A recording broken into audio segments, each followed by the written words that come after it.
Assalamualaikum warahmatullahi wabarakatuh. Saya Firda Islami dari kelas PIB semester 3. Peradaban pra-Islam Romawi.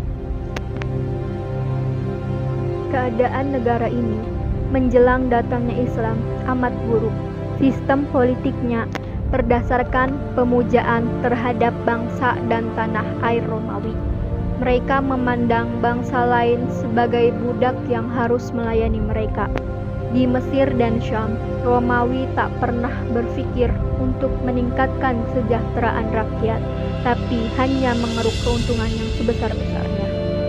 Singkatnya, setiap bangsa yang terjajah di bawah kekuasaan Romawi, termasuk Persia, tak pernah merasa tentram. Perang saudara pun terjadi terus-menerus antara penganut Nasrani, yaitu antara kelompok Malkanisme dan Monofisisme. Pertumpahan darah, penghancuran, penyiksaan, penyekapan di bawah tanah, dan perampasan tak terelakkan lagi. Perpecahan, kegoncangan hebat, dan keruntuhan masyarakat mencapai puncaknya dalam kekuasaan Romawi Timur. Tingginya upeti membuat rakyat menderita. Keadaan ini sering memicu terjadinya pemberontakan. Dalam tahun 532 Masehi telah gugur 30.000 orang di ibu kota. Sementara para hedonis hidup bergelimang kemewahan. Pada akhir abad 6 Romawi sudah mencapai titik terendah kemerosotannya. Sejarah Imperium Romawi adalah sebuah imperium yang sangat luas, menguasai sekitar 34 benua Eropa. Allah Subhanahu wa Ta'ala telah menurunkan sebuah surat di dalam Al-Quran yang dimulai dengan menyebutkan kekalahan Romawi oleh dinasti Persia. Kemudian tentang kemenangan mereka kembali setelah kekalahan itu. Allah menamakannya dengan surat Ar-Rum.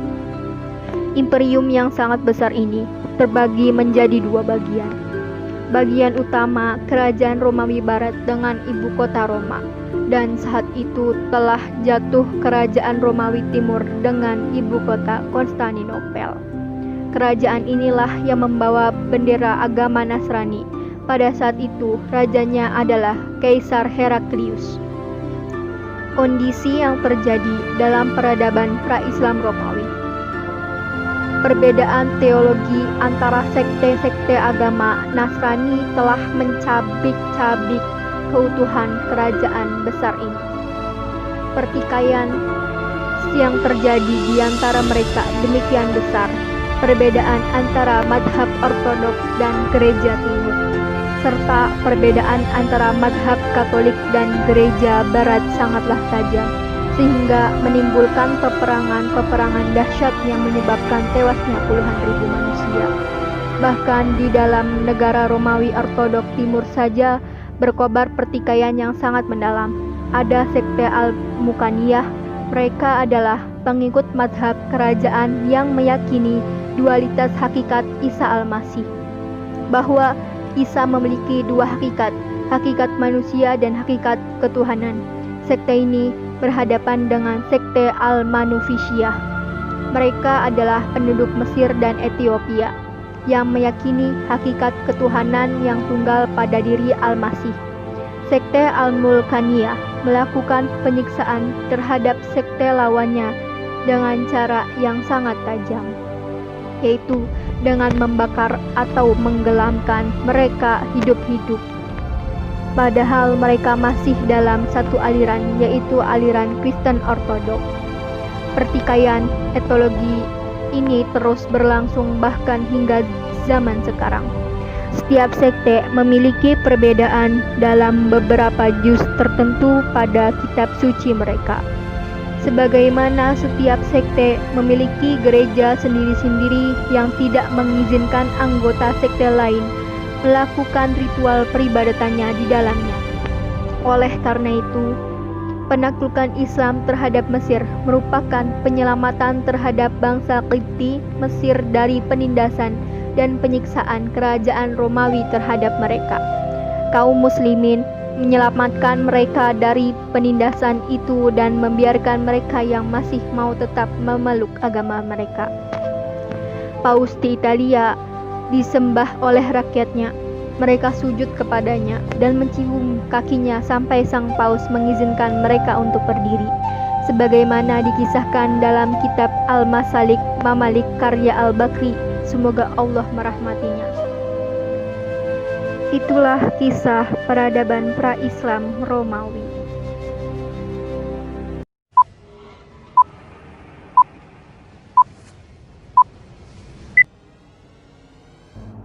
Peradaban pra-Islam Persia. Persia ketika itu adalah sebuah negara superpower tandingan Romawi. Selera syahwat kental terasa pada peradaban Persia ini. Persia membolehkan perkawinan dengan muhrim tanpa pengecualian. Bahkan ini dianggap sebagai perbuatan baik untuk mendekatkan diri kepada Tuhan.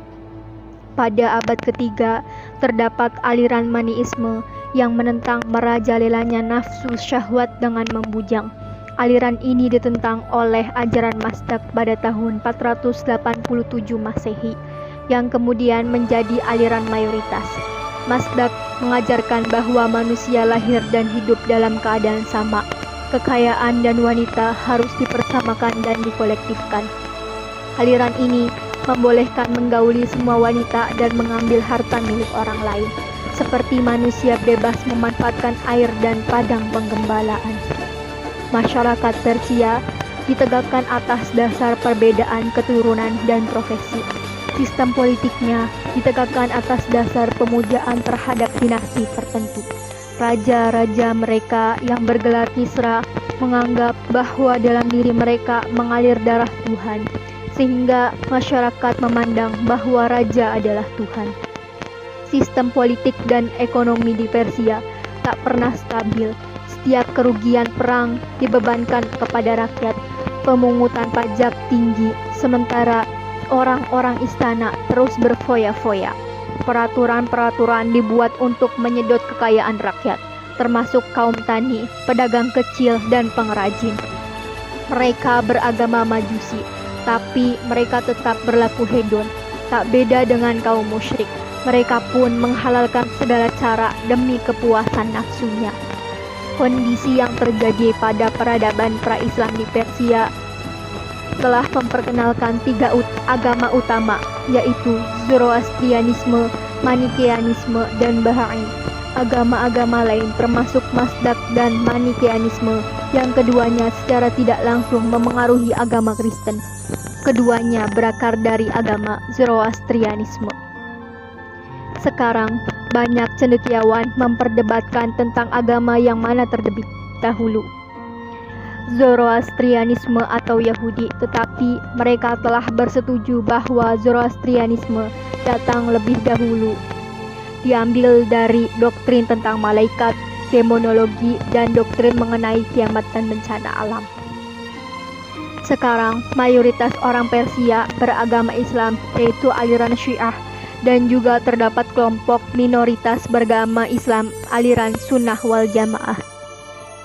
Zoroastrianisme, Kristen, Yahudi, dan Bahá'í. Terdapat juga ateis dan agnostik. Orang Persia mulai memeluk Islam sekitar tahun 637 sampai 651. Hal itu terkait rapat dengan penyebaran Islam pada zaman Khulafaur Rasyidin.